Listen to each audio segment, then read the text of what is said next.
choose to be in that position, but we're there and live with it every day. We've asked our native Angelino, good friend of the Museum of Tolerance, Steve Silva, to join us for a few minutes of personal reflection. Steve.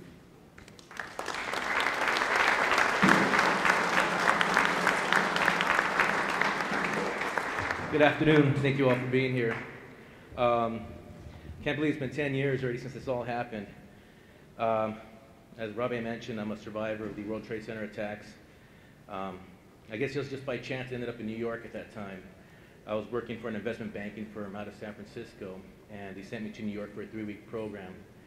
So unfortunately, my first week there was when 9/11 happened.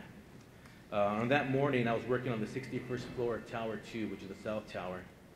And I remember we took a break in the morning and saw a bunch of debris flying outside of our windows.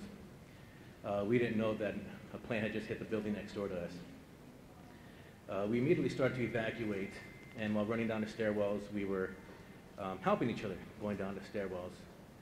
And from the 61st floor, I walked down to about the 45th floor when a voice comes up on the intercom, a man's voice, and he says, "Everybody be calm.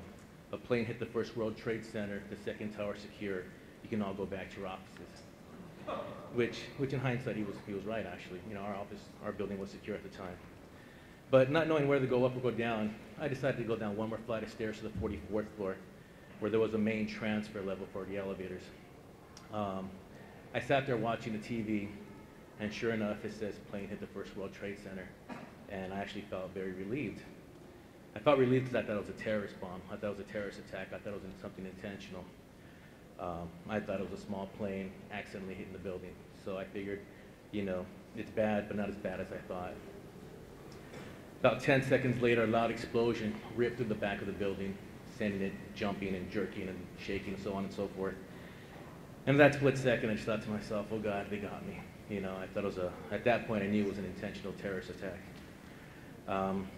As I spun around, I saw from the impact things flying across the room. And I thought to myself, wow, it looks just like a movie.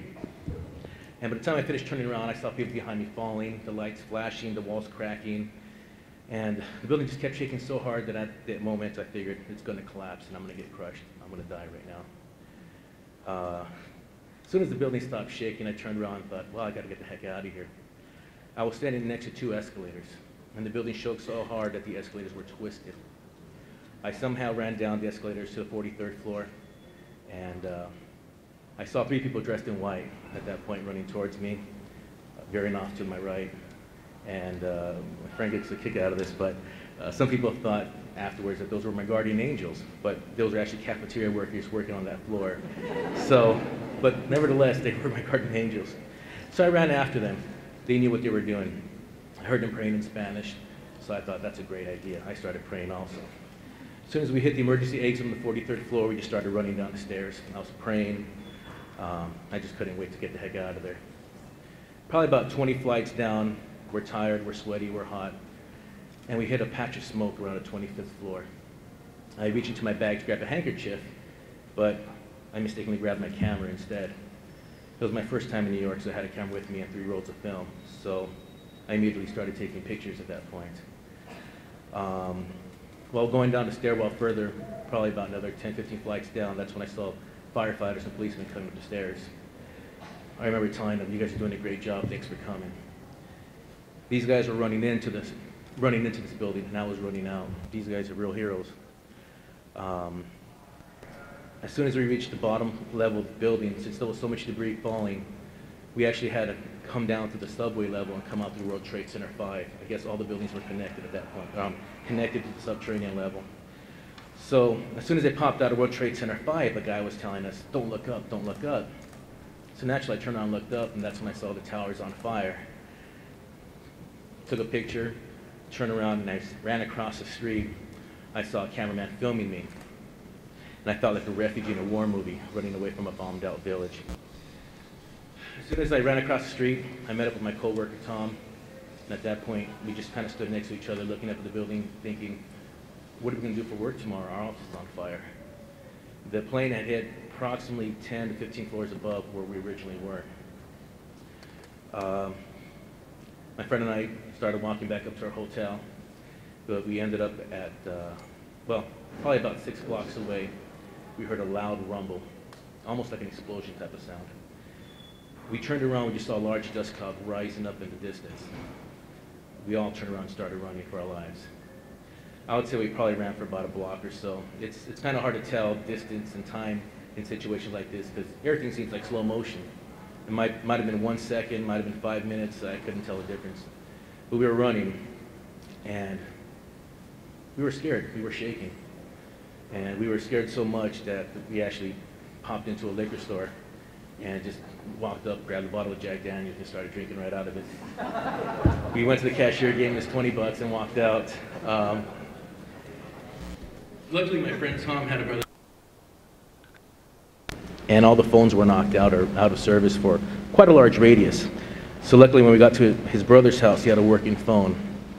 At that point, that's when I started calling my family and friends to let them know what had happened. At that point, my friend's brother also had the TV, the news on, and that's when I first saw that the towers had actually collapsed. Because I didn't actually see the towers collapse, I just heard the rumble and saw the dust cloud coming. So the very first thought in my mind when I saw that was, oh my God, the firefighters were in there. So we stood around. I had so much adrenaline pumping through me that I could not sit. I was ready to jump out the window if I had to. So we're standing around, we're talking, we're making phone calls, and after about 2 hours, we decided to head back to our hotel. So we walked up to our hotel right by Grand Central Station, and at this point, we're probably about 2 hours later than everybody else. As soon as we walked in, the hotel's bar is to the right, and my roommate comes up and gives me a big hug, and he goes, "Oh my God, I thought you guys died." He said, "I went through your luggage to try to find phone numbers to call your family and tell them that you died." Luckily, I didn't have any phone numbers in my luggage, but